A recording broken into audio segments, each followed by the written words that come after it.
Hello and welcome to Truth versus Hype. It's Ambedkar Jayanti. And this year, the usual practice of political leaders paying homage to the Dalit icon, and not to forget constitution builder, had an added edge to it because of the outbreak of Dalit anger just 2 weeks ago, the Bharat Bandh against changes to the SC Act, which degenerated into rioting and violence. And yet, the usual political expressions of reassurances to Dalit anxieties are not quite matched by ground reality. Dalit groups say that there's been a backlash to the protests by upper caste and also by the police. Wrongful arrests, harassment, crackdowns. Nimisha Jaiswal traversed 3 districts in western Uttar Pradesh which have been touched by violence to find ghost villages and questionable FIRs.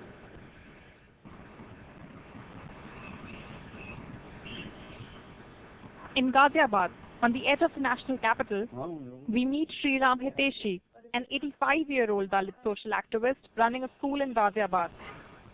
If this FIR filed by the Ghaziabad police is to be believed, Hiteshi is accused of writing an attempt to murder on 2nd April, the day of the Bharat Bandh called by Dalit groups. On the day Ghaziabad was rocked with violence, Hiteshi rode along on a scooter to join a peaceful march to the district magistrate's office. Unable to walk as a result of a heart attack he suffered 3 weeks ago. He told us that he also has chronic back pain and has trouble walking. ये ऐसे ही खाम खां जबरदस्ती नीचे गए हैं नाम और report दर्ज करा दी गई है। अभी लोग भागे हुए डर से घरों पे नहीं सो रहे। The police filed 13 FIRs in all, naming 295 men, mostly Dalits. 32-year-old Sanjay Singh has been charged in the same FIR as Hiteshi, also facing similar charges. His father Kamal Singh shows a bag full of hospital documents that say Singh has been undergoing treatment for tuberculosis since 3 years and was getting his daily dose from a TB center on April 2nd. वो इस काबिल नहीं है कि घूम सकता है या चल सके कहीं, उसको सांस फूलता है बहुत ज्यादा। अब ये मैं कह नहीं सकता ये इसमें नाम कैसे आ गया। In Naisal, Ghaziabad, Jaychand, another young Dalit, has been charged with attempt to murder and criminal intimidation. Only on April 2, he was home with a severe foot infection, unable to walk. काम कर पा रहे हैं, कुछ नहीं बाहर निकल पा रहे हैं घर से, हमारे काम का भी नुकसान हो रहा है और डरे हुए तो हैं ही पुलिस से, पता नहीं कब उठा ले। Other Dalit females said they did take part in the marches but had no role to play in the violence. Like Chetan Anand, a trader, Mahesh Verma, a lawyer, Manoj Rajoria, a photographer, as well as Ravi, Sanjay and Vijay. And yet all are named in the FIRs on similar serious charges. हमने सीधा पैदल मार्च, ना कोई किसी लड़ाई, ना किसी धक्का मुक्की, ना ही कोई किसी पे जानलेवा हमला या कोई हमने गाड़ी फूकी, कोई हमने ऐसा कोई काम नहीं किया। और ऐसे लोगों ने नामा लिख दिए हैं, पुलिस ने पता नहीं किस तरीके से किस उस पे FIR दर्ज की है, लेकिन नाम ये हमारा बेमतलब दिया है और जो जिनने नाम दिया मैम हम तो सुनियो सख्त सख्त कार्रवाई करना चाहते हैं। Other weak links emerge. Jaswant, the father of Suraj and Billy, who have also been named in the FIR, points out that they have been listed under their pet names Chotu and Jassi, showing that the police inquiry has been based on word of mouth rather than an investigation.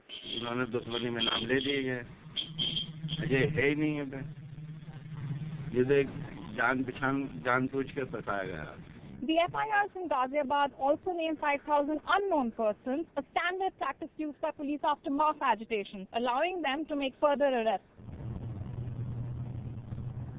This has emptied out the streets in Dalit neighborhoods like Jatwada, Ghaziabad. The Ghaziabad police says that the 295 people named in the 13 FIRs were recognized based on photographic and video evidence, but if the special investigation team finds that there were any errors on the list, those will be addressed during the investigation. The town of Hapur is 35 kilometers away. Here, the fear of wrongful arrests has brought these Dalit women out in protest. They are here every evening since the riots. जीने पर बैठ कर गाने सुनना, आई police किवाड़ खुलवा कर लेगी पकड़ कर। बैठना है समाज के लिए, भाई हमारे तो चले गए और तो ना जाना। 42 FIRs were filed for the rioting in Hapur. 30 were named. 20-year-old Manish was not one of them. Yet he qualified as one of the thousands of unnamed persons in the FIRs. He was picked up from his home on the evening of April 2nd. His family, like others from this Dalit neighborhood whose sons have been picked up, admit to them being a part of the procession that submitted a petition to the district magistrate. Yet they also insist that they returned home soon after. The violence, they say, broke out later. The Harbour police refused to comment on camera because of the sensitive situation on the ground leading up to Ambedkar Jayanti, but they insist that each of the 100+ arrests have been made based on photographic or video evidence. Further south, in Bulandshahr, in Jadol village, the aftermath of the violence. 3 FIRs were filed for the violence in Bulandshahr, and 86 people have been arrested so far. One of the FIRs, which names 21 people and 150 unknown persons, covers Jadol, where protesters pelted stones on police persons. Villagers here admit that there was stone pelting against the policemen. They say by about 5 or 10 people, but they are also alleging a serious police crackdown. Over here, there is a door that has been broken from its frame. There have been several doors like this along the village.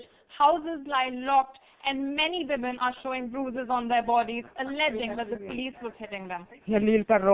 लील पल्लव ये कैसे पड़ा मतलब मारी है मेरी किताबें फेंकी उन्होंने फिर मतलब मैं अलग को हटा के फिर मेरी खाट तोड़ी कह रहे कि आपको कोई हक नहीं है पढ़ने का.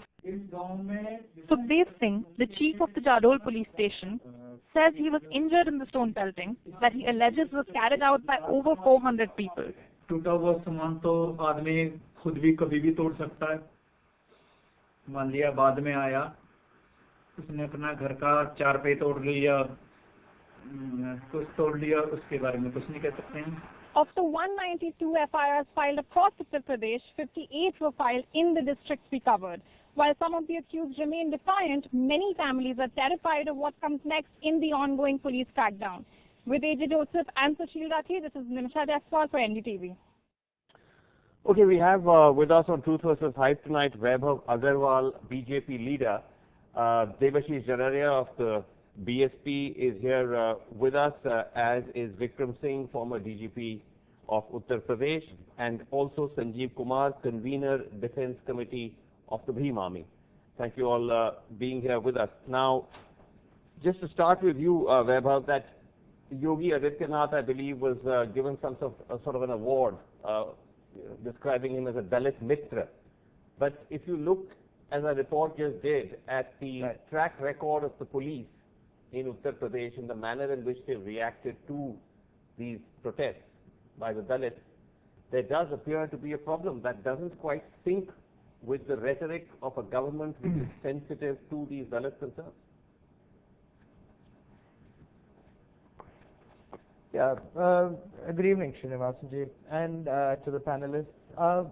You know, I'm very surprised that we're only talking about Uttar Pradesh here. Why Uttar Pradesh is an alien state, is a moon, is another planet or something like that? Can we not talk of Ludhiana? Can we not talk of Doaba? Can we not? 4,000 people were booked there. Can we not talk of any other state like Kerala or you know, or any other state? So is whataboutery the answer? Why is it Uttar Pradesh so special? So is the answer whataboutery, that Sorry, because it may have happened in other states, it's all right for it to have happened in Uttar Pradesh? No. The answer is, right, I think you've legitimately asked me that, and let me answer that very specifically. That the answer to your question would be very straight and honest, and brutal, of course. Now, when the police investigates a rioting situation, the FIR does not target specific people.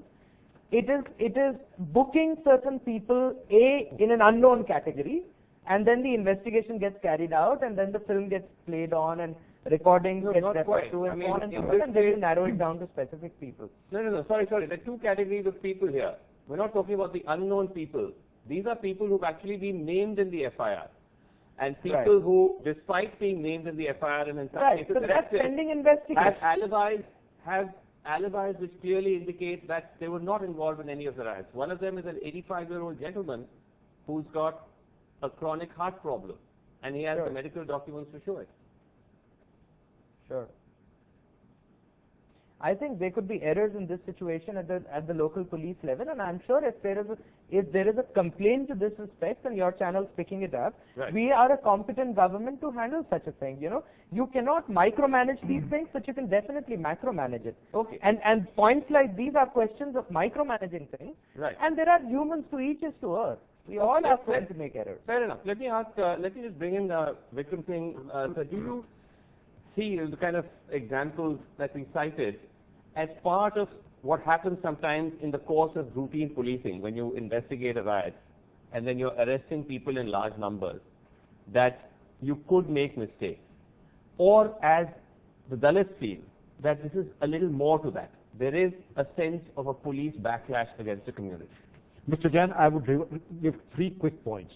I would say that yes, in writing cases, there are a large number of accused. Right. Point number 2, it is difficult to find an accused who says, yes, he was a part of the rioting. Right. Number 3, yes, obviously, as Mr. Vaibhavji has said, there are possibilities of human error, and the investigation is all about to identify the true culprits, and if there are wrong nominations and wrong people that have been brought in, to get out of the investigation. But to my question about the concern that there is also a perception in the community, and this is not a new perception, that the police does have a bias, or the police does have a particular manner in which it goes after certain communities that makes them wary of the police, that makes them anxious about police action. Very important and significant question, I would say. It is not in the interest of any police to be biased towards any community, and much less the UP police. One.